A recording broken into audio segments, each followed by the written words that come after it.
बिस्मिल्लाहिर्रहमानिर्रहीम अस्सलाम वालेकुम। आप यूट्यूब चैनल देख रहे हो, मेरा नाम है अब्दुल रहमान। नाज़रीन, आज 5 अप्रैल है।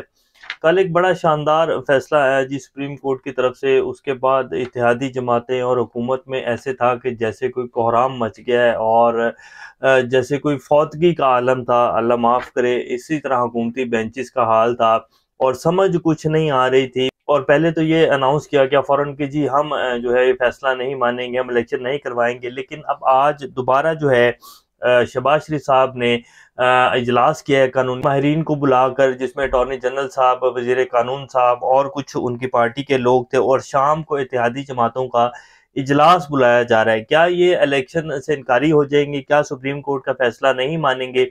और अगर नहीं मानेंगे तो क्या होगा, और क्या ये वाकई नहीं मानेंगे? ये आपके सामने रखेंगे। मरीम नवाज शरीफ साहब ने आज रावलपिंडी जो है वुकला से कन्वेंशन से खिताब किया। उसमें कितनी बड़ी तादाद थी वुकला की, वो भी आपके सामने रखेंगे। और मरीम नवाज शरीफ साहब ने क्या कहा, आज एक दफ़ा फिर उन्होंने तौहीन अदालत की और बड़ी ज़ोर शोर से की। उनके खिलाफ क्यों तौहीन अदालत के मुकदमे नहीं चल पा रहे हैं, ये भी आपके सामने रखेंगे।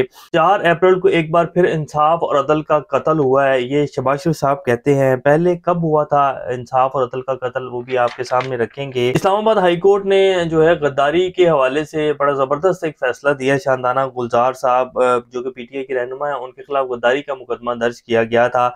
उसको लेकर इस्लामाबाद हाई कोर्ट के जस्टिस हैं, जस्टिस मोहसिन अख्तर कियानी साहब, उन्होंने एक बड़ा ज़बरदस्त फैसला दिया है। और अभी तक जितने भी मुकावत के मुकदमे पहले हो चुके हैं और अब जो आने वाले होंगे, बेसिकली तो अब होंगे ही नहीं, क्योंकि जिस तरह का फैसला उन्होंने दे दिया है, पहले जो मुकदमात हैं वो भी खारिज हो जाएंगे। और बड़ा ज़बरदस्त फैसला है, वो भी आपके सामने रखेंगे।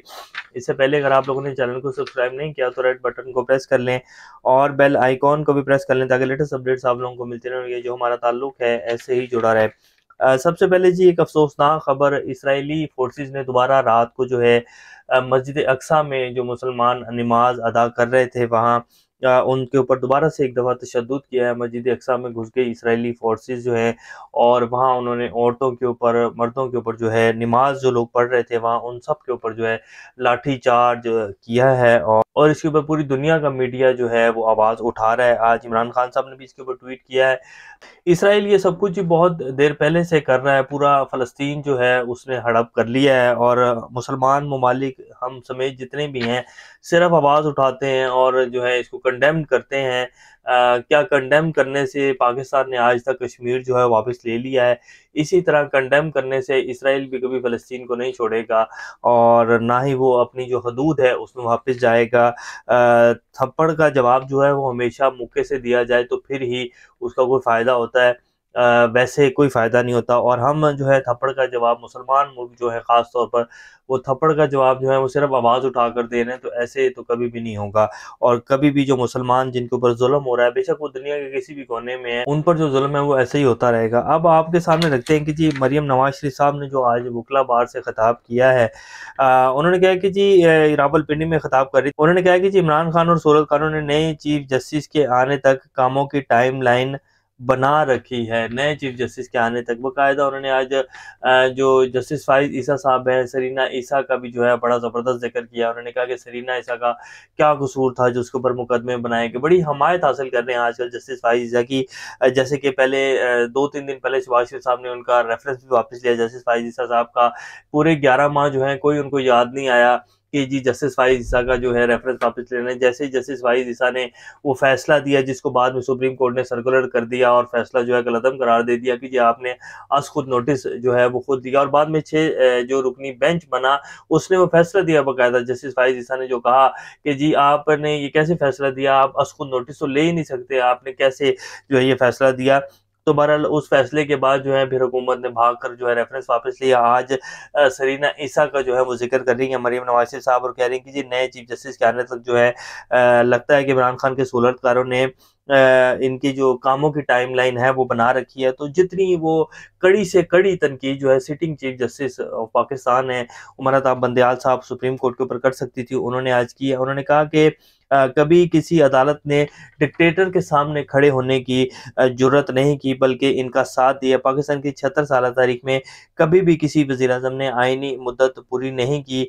ये डरपोक और बुज़दिल वज़ीर-ए-आज़म इमरान खान की बात कर रही थी वो, कि जब अदालतों में अब पेश होता है तो वो काला डब्बा जो है वो पहन कर आ जाता है, जैसे वो डिलीवरी बॉयज़ होते हैं फूड पांडा के, या वो इस तरह के डिलीवरी बॉयज़ वाला वो काला डब्बा पहन कर आ जाता है। डरपोक इंसान कहता है कि जी मुझ पर जो है वो कातलाना हमला हो जाएगा, मेरी जान को खतरा है। अब बेसिकली मरीम नवाज़ शरीफ साहब ये इस तरह के बयान देके उनको उकसा रही हैं कि इमरान खान जो है वो कोई गलती करें, और ऐसा जो है ये जिस तरह इमरान खान अपनी सिक्योरिटी उसमें आते हैं, इमरान खान कहें कि नहीं मुझे ऐसी कोई सिक्योरिटी नहीं देनी है, मुझ पर जो है एतराज़ात किए जा रहे हैं, मुझ पर जो है मजाक उड़ाया जा रहा है, तो इमरान खान जो है विदाउट सिक्योरिटी पहुंचे, जैसे कि मरीम नवाज शरीफ साहब और राणा सनाउल्लाह साहब ये कह चुके हैं। बहुत सारे जो है वो तरीके आ गए हुए हैं जिसमें बुलेट प्रूफ गाड़ी को भी हिट किया जा सकता है, बुलेट प्रूफ गाड़ी को भी जो है वो अटैक किया जा सकता है, ये कोई बड़ी बात नहीं है। तो ये इस बात का इजहार वो कर चुके हैं। फिर चौधरी गुलाम हुसैन साहब ने तो ये भी अपने प्रोग्राम में दावा किया कि जी बाकायदा असला जो है उसको मंगवाया गया है, जो कि बुलेट प्रूफ गाड़ी को भी अटैक किया जा सकता है जिसके ज़रिए। तो ये जी सूरत हाल है। अब दोबारा से इमरान खान साहब को उकसाया जा रहा है कि नहीं आप जो है वो काला डब्बा पहन कर आ जाता है, और इस तरह करेंगे तो वो जो है वो कहेगा कि नहीं जी मैं नहीं लेता सिक्योरिटी, मेरा जो है मजाक उड़ा रही है मरीम नवाज। तो क्या इमरान खान या उसकी जमात वाले या उसकी सिक्योरिटी वाले वो इतने अहम तो नहीं है कि मरीम नवाज शरीफ साहब कहेंगी तो वो जो है अपनी सिक्योरिटी को छोड़ देंगे? ऐसा नहीं हो सकता। बहरहाल खैर आज उन्होंने खुलकर तनकीद की और सरीना ईसा का भी जिक्र किया, और जो वो कुछ कह सकती थी, जितना वो गुस्सा और जितनी फ्रस्ट्रेशन वो निकाल सकती थी उन्होंने निकाली है। और ये भी कह रही कि जी इलेक्शन होगा, और ये मैं आपको बता रही हूँ कि हार जाएगा इलेक्शन, और ये फिर दोबारा ऐसे ही शोर मचाएगा। तो बहरहाल ये सहूलतकार जो है इसको दोबारा वज़ीर-ए-आज़म बनाना चाहते हैं। वज़ीर-ए-आज़म शहबाज शरीफ साहब ने जी लीगल टीम के साथ अहम मशावरती इजलास किया, जिसमें सुप्रीम कोर्ट के फैसले के कानूनी और आइनी ऑप्शन पर गौर किया गया। इजलास में वज़ीर कानून आज़म नज़ीर तारड़ साहब, अता तारड़, अकरम शेख और अटॉर्नी जनरल मौजूद थे। इजलास में सुप्रीम कोर्ट के इलेक्शन के फैसले के खिलाफ आइनी और कानूनी ऑप्शन पर गौर किया गया, और ये भी गौर किया गया कि अगर फैसले पर अमल दरामद नहीं किया जाता तो इसके बाद आइनी सूरत हाल पर क्या बनेगी, हमारे खिलाफ क्या इकदामात लिए जा सकते हैं। आज शाम इत्तेहादियों के पार्लिमानी जो रहनुमा है उनका भी इजलास वज़ीर-ए-आज़म हाउस में तलब कर लिया गया है। क्या ये इलेक्शन की तरफ नहीं जाएंगे? तो ऐसा नहीं हो सकता। इलेक्शन करवाएंगे, इनके बड़े भी करवाएंगे। अगर वज़ीर-ए-आज़म साहब इलेक्शन नहीं करवाएंगे तो सुप्रीम कोर्ट का फैसला है, और सुप्रीम कोर्ट का फैसला चीफ जस्टिस का ये फैसला है, और ये फैसला आइन और कानून की हैसियत रखता है। ये नहीं हो सकता कि इलेक्शन से भाग जाएंगे, इलेक्शन इनके बड़े भी करवाएंगे। और आज बाकायदा इनके जो आइनी और कानूनी माहिरीन हैं उन्होंने ये बता दिया होगा शहबाज शरीफ साहब को कि शहबाज शरीफ साहब इलेक्शन करवाने ही पड़ेंगे, नहीं तो आपको अपनी जो वजारत उज़्मा है उससे जलील और रुसवा करके उतारा जाएगा, आपके ऊपर तौहीन अदालत लगेगी।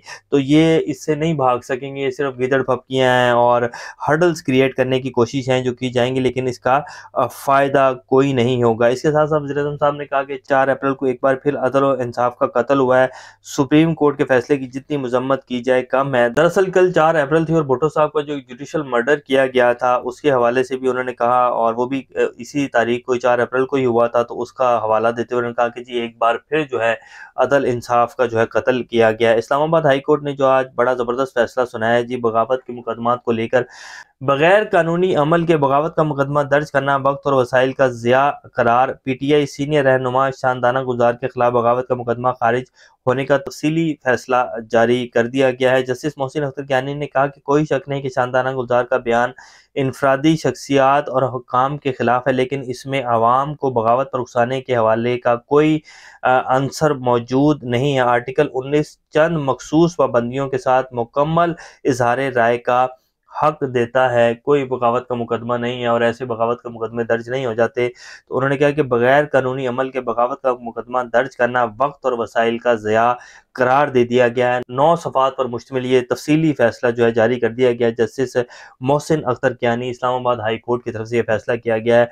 तो अब पिछले जितने भी बगावत के मुकदमे हैं उनमें जो लोग बेचारे फजूल में बगावत के मुकदमों में जेलों में डाले गए हैं, जैसे कि शहबाज गिल साहब के साथ पिछले 6-7 माह से किया जा रहा है, तो उन सब में ये एक बड़ा रिलीफ जो है उन लोगों को मिलने जा रहा है। और आइंदा से भी जो एक मुकदमे हमें फजूल उठाकर बगावत के मुकदमे दर्ज कर दिए जाते थे, तो एक शटअप कॉल जो है वो इस्लामाबाद हाई कोर्ट की तरफ से दे दी गई है हमारे कुछ अदारों को।